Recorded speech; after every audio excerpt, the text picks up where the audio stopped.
19th century, the Mediterranean was still, after centuries, the center of commerce carried by Venetian and Genoese. Goods were carried by boat around the Iberian Peninsula or overland through fine passes to markets in the north. Genoese and Venetian ships met the overland caravans from the east, bringing precious stones, silks, perfumes, spices, and drugs. There was a strong desire to find an all-water route to avoid middlemen and bandits. Prince Henry of Portugal started this search. Navigation was advanced by the invention of the compass and the quadrant for determining latitude. The caravel was the favorite ship of the Portuguese, who, with an exposure on the Atlantic, were preeminent in exploration.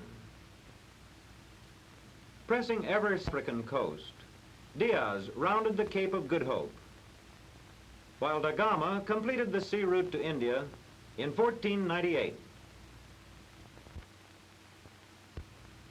By 1492, a method of spherical map-making had been worked out. This is what Columbus thought existed between Europe and Asia.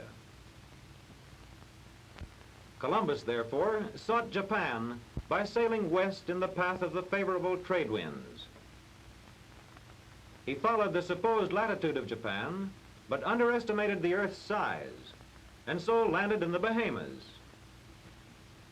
Then he explored the coasts of Cuba and Haiti. Returning to Spain, he sailed well to the north into the favorable westerly winds. On a second voyage the following year, he explored Puerto Rico, Haiti, Cuba, and Jamaica, still believing them to be islands off the coast of Asia.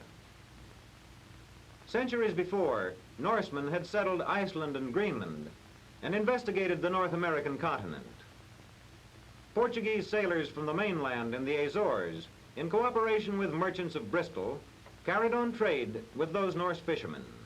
John Cabot of Bristol crossed the Atlantic twice in a vain search for Japan. He did find Labrador, Newfoundland, and Nova Scotia, and nearby found fish in great quantities. In the same year, Columbus touched the coast of South America, where he found pearls. On his last voyage, Columbus investigated the coast of Central America, and in Panama found much gold. Such treasures would cause men to come back.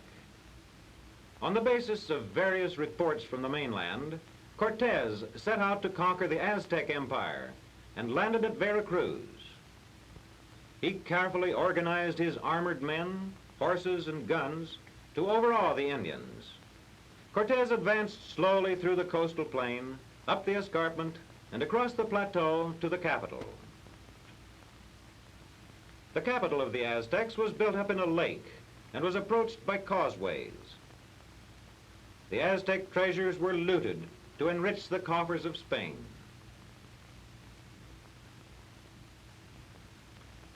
Pizarro, going down the west coast of South America, discovered the empire of the Incas, fabulously rich.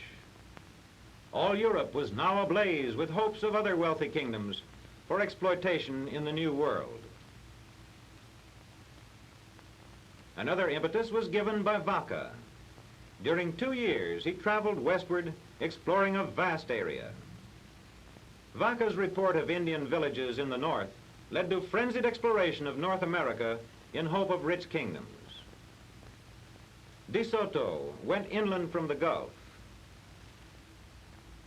He found the Mississippi and crossed it.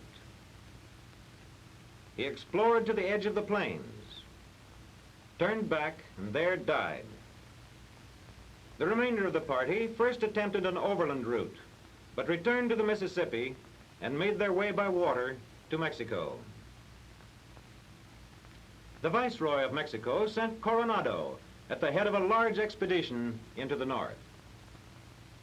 He found the Grand Canyon instead of the famed 7 cities of Cibola. And to the east, he found villages of struggling Pueblo Indians. Undaunted, he led his army northward to the Kansas River, on the Great Plains, and the home of the buffalo. With utter disappointment, the Spaniards now gave up the search for rich kingdoms and began the development of Mexico and Peru from these centers by mining, farming, ranching, and missions. In the north, the French likewise had been searching for kingdoms and a passage to Asia.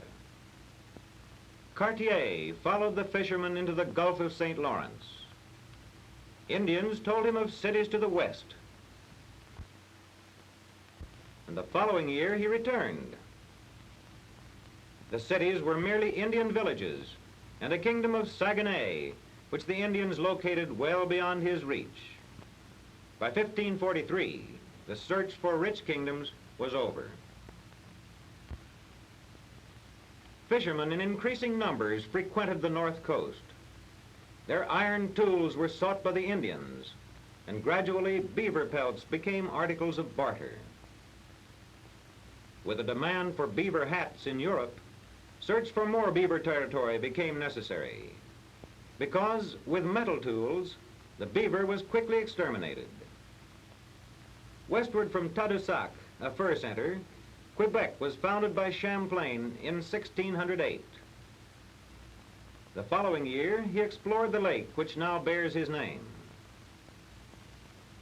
During the same year, Henry Hudson and his Dutch crew on the Half Moon explored the Middle Atlantic coast, discovered the Hudson River, and sailed up to the head of navigation. Opportunities for the fur trade were excellent, and the Dutch allied themselves with the Iroquois tribes. The Hurons and the Algonquins, now threatened by the Iroquois, invited the French into their territory.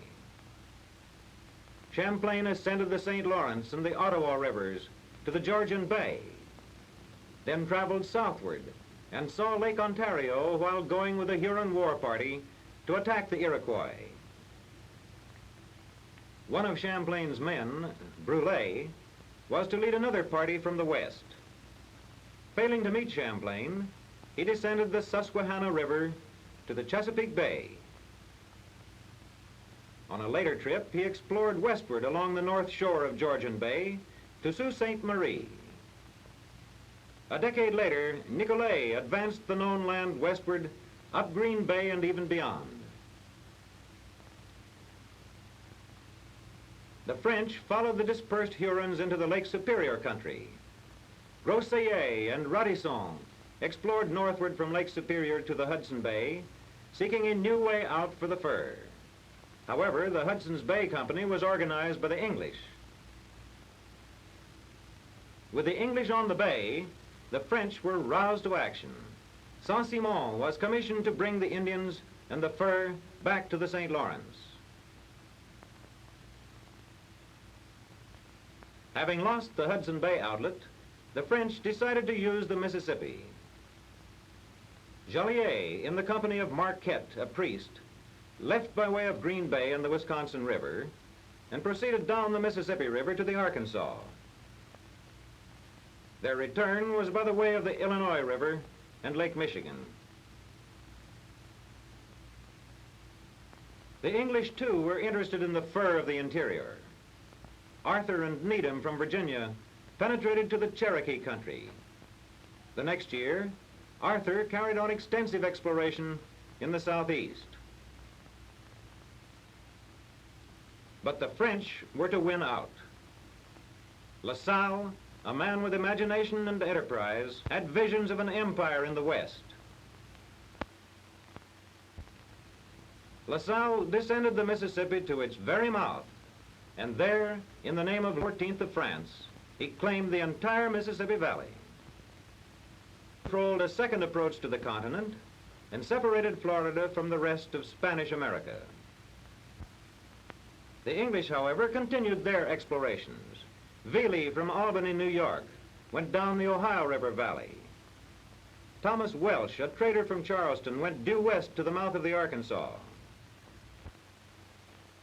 Couture, also from Charleston, explored the Tennessee River. In addition to these ostensible exploring expeditions, every coureur de bois, every voyageur, and every trapper was, in fact, an explorer. The French had shown great aggressiveness in the exploration of North America. In 1700, The French claimed the entire area drained by the St. Lawrence and the Mississippi. The English held the middle Atlantic coast and the Hudson Bay area and explored the northern plains. The Spanish possessed Florida and the Southwest. Colonization followed exploration, and soon England, France, and Spain were to fight for supremacy in North America.